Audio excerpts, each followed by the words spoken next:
नमस्कार दोस्तों, स्वागत है आपका हमारे YouTube channel GT defence academy पर। देखिए फ्रेंड्स, आज की वीडियो में हम बात करेंगे जो हमारी एक सीरीज़ है आर्मी स्पेशल जीके सीरीज़, जिसमें हम जीके के और जनरल साइंस के इंपॉर्टेंट एमसीक्यूज़ को यहाँ पर कवर करते हैं। ये हमारी इस सीरीज़ की 11वीं क्लास है। अगर आपने इससे पहले की क्लासेस को नहीं देखा है, आप उनको प्लेलिस्ट में जाके देख सकते हैं। इस सीरीज में आपको साइंस और जीके के इंपॉर्टेंट क्वेश्चंस, सिलेक्टेड क्वेश्चंस यहां पर देखने को मिलते हैं। साथ में एक्स्ट्रा फैक्ट भी हम यहीं पे कवर करते हैं, जिससे आप अपनी तैयारियों को भी चेक कर सकते हैं और साथ साथ में रिवीजन भी यहां पर कर सकते हैं। तो चलिए दोस्तों, आज की वीडियो को शुरू करते हैं। आज का हमारा पहला क्वेश्चन है, हाइड्रोजन बम किस सिद्धांत पर कार्य करता है।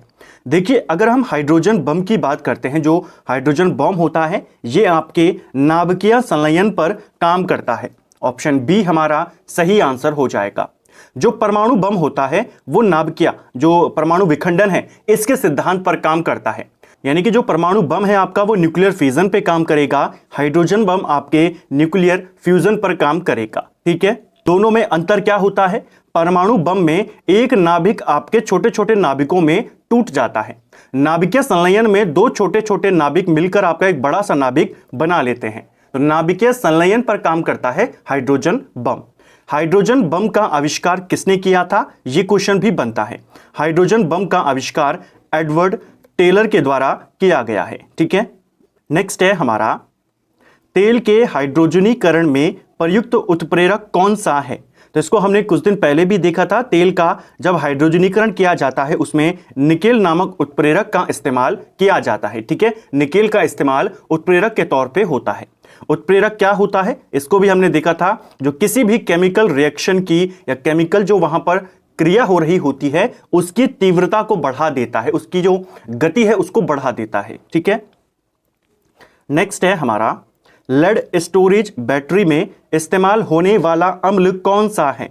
तो जो लेड बैटरीज होती हैं, इसमें कौन सा अम्ल यहां पर जमा होता है, इसके अंदर सल्फ्यूरिक एसिड होता है। ठीक है, जो H2SO4 है, लेड बैटरीज में ये इस्तेमाल किया जाता है। नेक्स्ट, धावन सोडे का रासायनिक सूत्र क्या है। धावन सोडा यानी वॉशिंग सोडा है। इसका केमिकल नेम होता है सोडियम कार्बोनेट और इसका सूत्र है Na2CO3 10H2। ये इसका सूत्र है, इसको आपने याद करना है। ठीक है, जो प्रॉपर फॉर्मूला है यहां पर ये वाला है। इसका केमिकल नेम है सोडियम कार्बोनेट, साधारण नेम है धोने का सोडा या वॉशिंग सोडा। इसी प्रकार आपसे पूछा जाता है कास्टिक सोडा का सूत्र बताइए। तो कास्टिक सोडा का सूत्र होता है NaOH। ठीक है, सोडियम क्लोराइड का बताइए, जिसे सिंपल नमक बोला जाता है, NaCl। खाने का सोडे का बताइए, जो सोडियम बाइकार्बोनेट होता है, उसका सूत्र होता है NaHCO3। इसको भी याद करेंगे। ठीक है, नेक्स्ट है हमारा, लोहे का शुद्ध रूप क्या है। तो देखिए, लोहे के अलग अलग रूप होते हैं। सबसे शुद्ध रूप का लोहा किसे माना जाता है, यह माना जाता है पिटवा लोहे को। ऑप्शन डी हमारा सही आंसर होगा। देखिए, लोहे में कार्बन की मात्रा निर्धारित करती है कि लोहा कितना शुद्ध होगा। जिस लोहे में कार्बन सबसे कम होता है वो उतना ज्यादा शुद्ध होता है। इसीलिए ये क्वेश्चन इस तरीके से भी बनता है। अगर यहां पर इस क्वेश्चन को चेंज कर दें और पूछे इनमें से किस लोहे में कार्बन की मात्रा सबसे कम है, तब आप बताएंगे पिटवा लोहा, क्योंकि ये सबसे शुद्ध है। ठीक है, नेक्स्ट है, द्विनाम पद्धति के प्रतिपादक कौन है। तो द्विनाम पद्धति, इसको किसने दिया था, द्विनाम पद्धति को प्रचलित किसने किया था, यह किया था कैरोलस लीनियस ने। ऑप्शन ए हमारा सही आंसर होगा। जो कैरोलस लीनियस थे, 1753 में इन्होंने प्रजातियों के नामकरण के लिए एक पद्धति को दिया, जिसे बोला गया द्विनाम पद्धति। इनके अनुसार जो भी नाम है, जैसे मनुष्य का नाम क्या है, मनुष्य का जो वैज्ञानिक नाम है यहां पर वो है होमो सेपियंस। ठीक है, आपने पढ़ा होगा मनुष्य का वैज्ञानिक नाम क्या है, होमो सेपियंस। तो ये द्विनाम पद्धति पर आधारित है। इसके अनुसार, इस सिद्धांत के अनुसार, जो ये पहला नाम है होमो, ये बताता है यहां पर वंश के बारे में, और दूसरा जो नाम है ये जाति के बारे में बताता है। कई बार पूछ लेता है कि द्विनाम पद्धति के अनुसार पहला नाम क्या बताता है, वंश या जाति। ये वंश को बताता है, दूसरा वाला जाति को बताता है। तो इसको आपने याद करना है। किसने दिया था इसे, द्विनाम पद्धति, ये दी है कैरोलस लीनियस ने। ठीक है, मनुष्य का वैज्ञानिक नाम भी आपको याद करना है, होमो सेपियंस।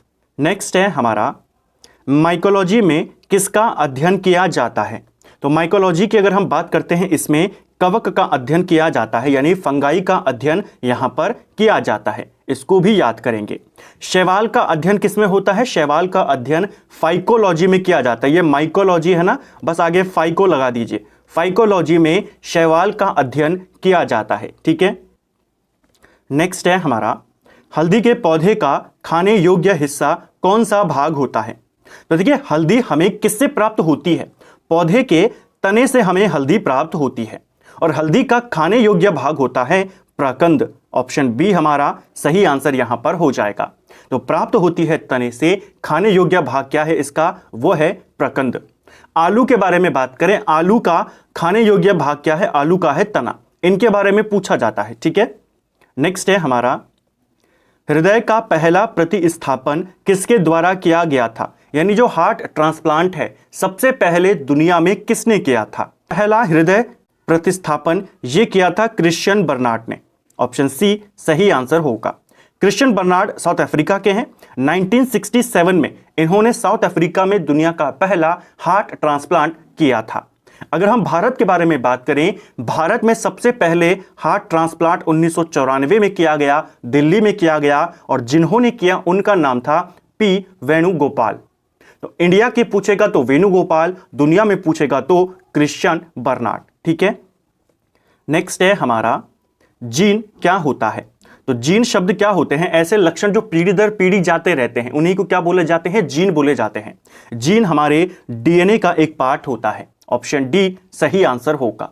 क्वेश्चन बनता है, जीन शब्द का इस्तेमाल सबसे पहले किसने किया, या जीन शब्द किसने दिया? तो जीन शब्द का इस्तेमाल किया है विलहेल्म जॉनसन के द्वारा, ठीक है, विलहेल्म जॉनसन।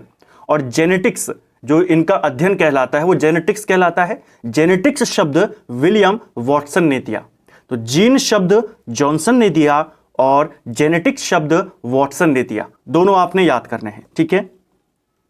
नेक्स्ट है हमारा, भारत में सर्वप्रथम सोने के सिक्के किसने प्रचलित किए थे? तो देखिए, सोने के सिक्कों को लेकर के इंडिया में आपसे 3 क्वेश्चन पूछे जाते हैं कि किसने क्या किया। पहला क्वेश्चन बनता है पहले किसने जारी किए, दूसरा क्वेश्चन बनता है शुद्ध किसने जारी किए, और तीसरा बनता है सबसे ज्यादा किसने जारी किए। यानी भारत में सबसे पहले सोने के सिक्के किसने जारी किए, सबसे शुद्ध सोने के सिक्के किसने जारी किए, और सबसे ज्यादा किसने किए। सबसे पहला पूछेगा तो आंसर होता है हिंदू बैक्टीरियन। जो हिंद बैक्टीरियन है, इंडो बैक्टीरियन है, हिंद यूनानी शासक जिनको बोला जाता है। भारत में सबसे पहले सोने के सिक्के इंडो बैक्टीरियन जो राजा थे, हिंद यूनानी जो राजा थे, इन्होंने लागू या इन्होंने जारी किए थे। अगर पूछेगा सबसे ज्यादा शुद्ध मात्रा में सोने के सिक्के, तो सबसे शुद्ध सोने के सिक्के कुषाणों ने जारी किए थे, और सबसे ज्यादा मात्रा में सोने के सिक्के गुप्तों ने जारी किए थे। तो तीनों क्वेश्चनों को यहीं पर याद कर लीजिए। सबसे पहले हिंद यूनानी, सबसे शुद्ध कुषाण, सबसे ज्यादा गुप्त, ठीक है। नेक्स्ट है हमारा, अंकोरवाट मंदिर किस देश में स्थित है? तो देखिए, अंकोरवाट का मंदिर की अगर हम बात करते हैं, भगवान विष्णु का ये मंदिर है, उनको ये समर्पित है, काफी बड़ा मंदिर है। अंकोरवाट का मंदिर आपके कंबोडिया में बना हुआ है। ऑप्शन डी हमारा सही आंसर होगा। इस मंदिर का निर्माण किसने करवाया और यह किसको समर्पित है? ये 2 क्वेश्चन बनते हैं। देश तो पूछा ही जाता है, समर्पित मैंने आपको बताया भगवान विष्णु को समर्पित है। इस मंदिर का निर्माण राजा सूर्यवर्मन द्वितीय ने करवाया था। इनका नाम भी आपने याद करना है, ठीक है, जो सूर्यवर्मन द्वितीय थे। नेक्स्ट है हमारा, एतमादुद्दौला कब्र आगरा में किसके द्वारा बनाई गई थी? तो देखिए, काफी फेमस मकबरा है एतमादुद्दौला का मकबरा।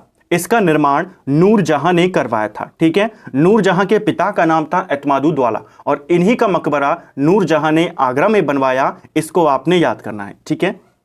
नेक्स्ट है हमारा, भारत का मार्टिन लूथर निम्न में से किसे कहते हैं?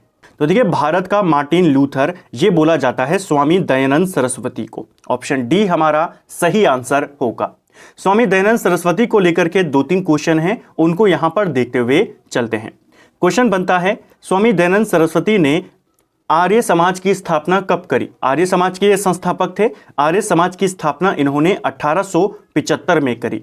इनका एक फेमस नारा था। क्वेश्चन बनता है, ये नारा किसने दिया? नारा था वेदों की ओर लौटो। ये नारा किसने दिया है? आर्य समाज ने दिया है, यानी स्वामी दयानंद सरस्वती ने दिया है।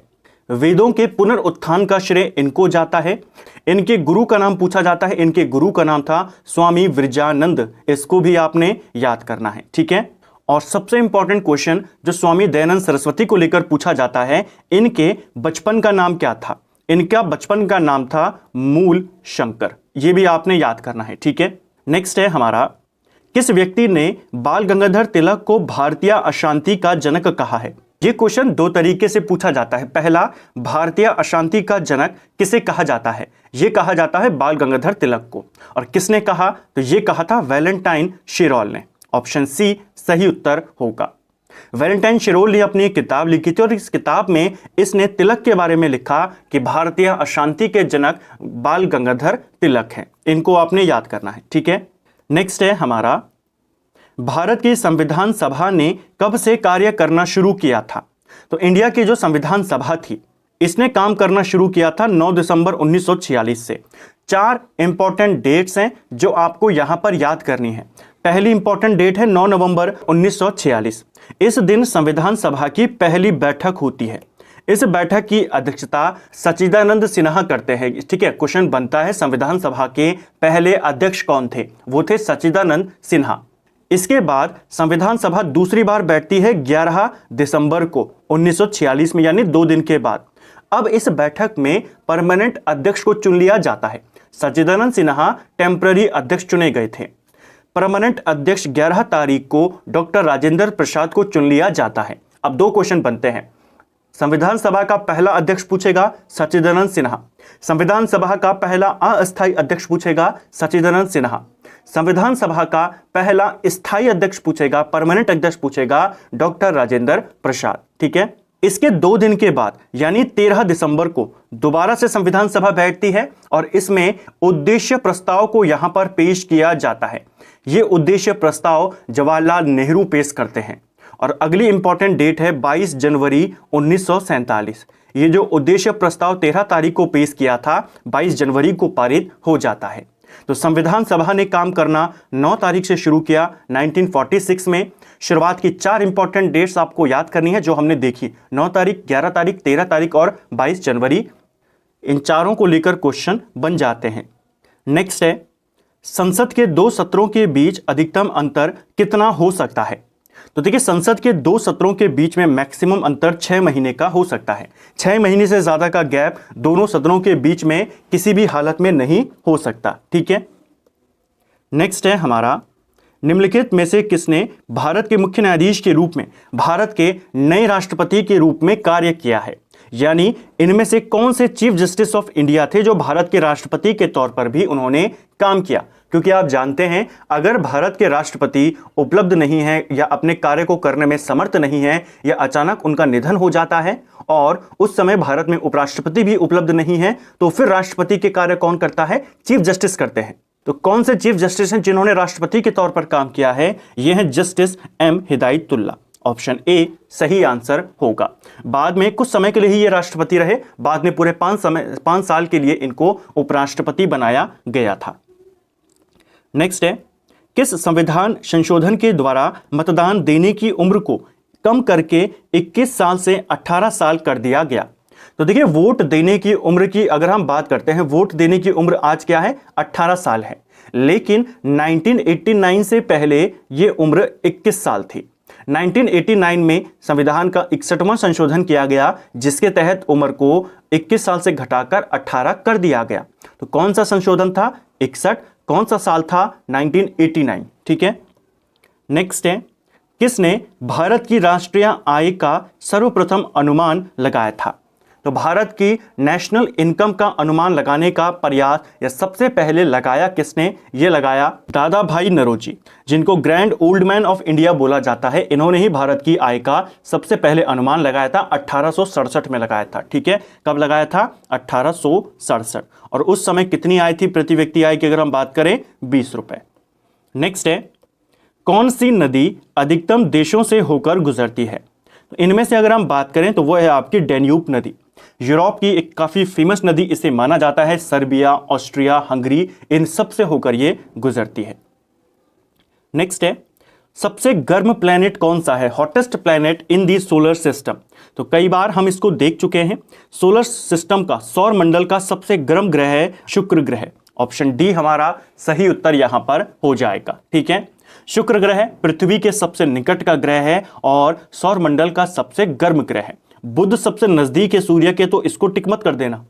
सौर मंडल का सबसे गर्म ग्रह है शुक्र ग्रह। ठीक है, लगभग 450 के ऊपर इसका तापमान होता है, 475 डिग्री के आसपास।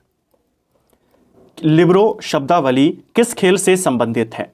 तो लिब्रो शब्दावली आपके वॉलीबॉल खेल से संबंधित है। Option D. कई बार खेल और उनकी शब्दावली भी पूछ ली जाती है। भारत में 21 मई को कौन सा दिवस मनाया जाता है। तो 21 मई को हर साल राष्ट्रीय आतंकवाद विरोधी दिवस मनाया जाता है। Option D. नेक्स्ट है हमारा लॉन्ग वॉक टू फ्रीडम पुस्तक किसके द्वारा लिखी गई है। तो लॉन्ग वॉक टू फ्रीडम यह किताब नेल्सन मंडेला की है। ठीक है, ऑप्शन सी सही आंसर यहां पर हो जाएगा। कौन सी धातु हथेली पर रखकर गल जाती है। देखिए, धातु की बात हो रही है। दो धातुएं हमारे पास ऐसी हैं जो रूम टेम्परेचर पर लिक्विड फॉर्म में होती हैं, द्रव अवस्था में होती हैं। यानी अगर हम उन्हें नॉर्मल हाथों में भी रखेंगे तो वो पिघल जाती हैं, गल जाती हैं। दो ही धातु हैं, एक है मरकरी और एक है गैलियम। ये दोनों धातु हैं, लेकिन सामान्य रूम टेम्परेचर पर ये कैसी रहती हैं, लिक्विड फॉर्म में रहती हैं। ठीक है, धातु लिक्विड फॉर्म में। बहुत बार पूछा जाता है रूम टेम्परेचर पे कौन सी धातु लिक्विड में रहती है, द्रव में रहती है। तो हर बार आंसर में क्या होता है, पारा, मरकरी होता है। मरकरी के साथ साथ गैलियम भी होता है। ठीक है, नेक्स्ट है हमारा लोहे में गैल्वेनीकरण में किसका उपयोग किया जाता है। देखिए, आप जानते हैं लोहे में जल्दी जंग लग जाता है अगर हम उसे खुले हवा में रख देते हैं। लोहे को जंग से बचाने के लिए उसके ऊपर जिंक की एक परत चढ़ा दी जाती है। ठीक है, और इसी प्रोसेस को बोला जाता है गैल्वेनाइजेशन। तो गैल्वेनाइजेशन क्यों करते हैं, लोहे को जंग से बचाने के लिए। और किसका इस्तेमाल करते हैं, जिंक की परत लोहे के ऊपर चढ़ा दी जाती है और उसे ही बोला जाता है गैल्वेनीकरण या गैल्वेनाइजेशन। ठीक है, नेक्स्ट है यदि हम शुद्ध पानी में नमक मिलाते हैं तो इसका क्वथनांक में क्या चेंज आता है। क्वथनांक यानी बॉइलिंग पॉइंट। तो अगर हम शुद्ध पानी में नमक को मिला देंगे तो उसका जो बॉइलिंग पॉइंट होगा वो बढ़ जाता है। ऑप्शन ए सही आंसर होगा। नेक्स्ट है वाटर गैस किसका मिश्रण होता है। तो वाटर गैस में आपकी कौन होती है, वाटर गैस में आपकी कार्बन मोनोऑक्साइड और हाइड्रोजन होती है। ठीक है, ऑप्शन बी। नेक्स्ट है दूध का पीएच मान कितना होता है। तो दूध का पीएच मान आपने बताना है, दूध का पीएच मान 6.6 होता है। ऑप्शन सी यहां पर सही आंसर हो जाएगा। ठीक है, ये क्वेश्चन भी आपसे पेपर में पूछा जाता है। जो प्योर वाटर होता है उसका कितना होता है, न्यूट्रल होता है 7। आप जानते हैं 7 से नीचे अगर होगा तो एसिड माना जाता है, 7 से ऊपर अगर पीएच मान होगा उसे क्षार या बेस माना जाता है। जो ब्लड होता है मानव रक्त, उसका पीएच मान 7.4 होता है। ये भी कई बार पूछ लिए जाते हैं। तो फ्रेंड्स, ये थी हमारी सीरीज है आर्मी स्पेशल जीके सीरीज। आज हमने उसका 11वां पार्ट यहां पर कवर किया। उम्मीद करता हूं आपको आज की वीडियो पसंद आई होगी। अगर आपको ये वीडियो पसंद आई है तो वीडियो को लाइक करें। अगर आप चैनल पर पहली बार आए हैं तो चैनल को सब्सक्राइब करें, अपने दोस्तों के साथ शेयर करें। वीडियो आपको कैसी लगी कमेंट बॉक्स में हमें ज़रूर बताएं। Thank you friends.